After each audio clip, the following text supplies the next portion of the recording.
Okay, thanks for joining me in ChatGPT.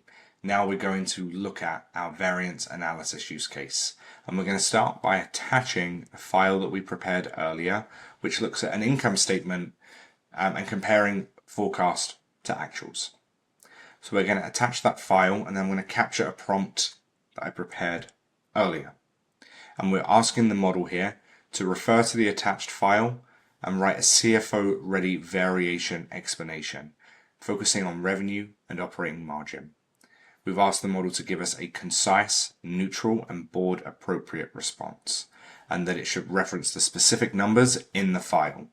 We've also said it can calculate percentage variances if it's going to add value to the output.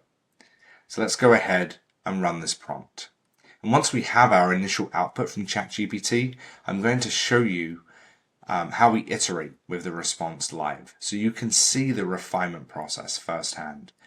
Now this is unscripted, and as we know, large language models are non-deterministic, so there's really no way of knowing exactly what the final output will look like. So once we get the first response from ChatGPT, we're going to see the sentiment in the response. Is it favorable? Is it negative? And then we can see if we need to paint a slightly different picture, albeit based upon the exact same analysis. So we'll give it a second here to run and we'll see what the consensus is.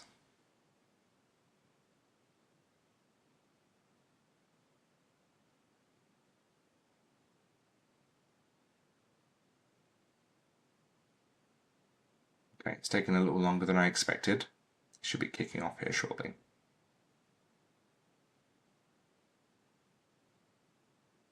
Like I said, this is live, this is unscripted, so there was no real way of knowing. And here we go.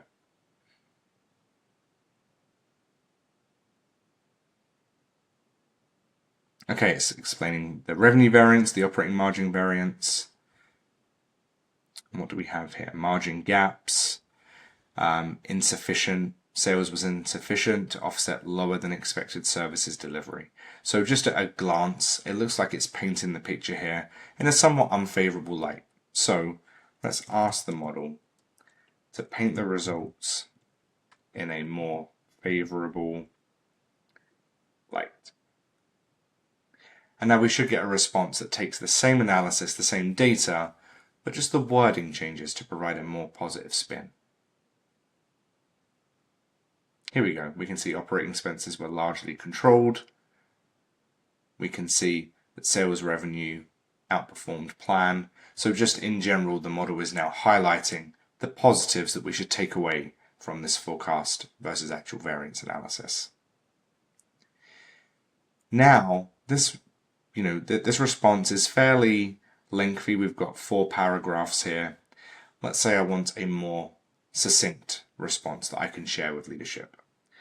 So I'm going to ask the model to shorten to 3 executive level bullets. And as you think back to the roles framework, the objective piece, we want to be very clear on the objective for the model. In this case, provide 3 executive level bullets. And that's what it's done for us right here. And there we have it. So I want to continue to stress the importance of testing your outputs and validating the results against the source file until you're comfortable. We're not going to do that here. I'll leave that use case here for now. But what I want you to do is try this for yourself and see how many iterations it takes before you're satisfied with the final output and that it's ready to deliver to the end customer. As you saw, we were able to expedite our ideation activities.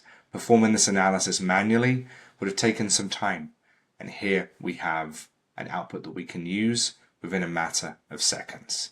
Now don't forget, GenAI is just that first draft engine, it's not the final author.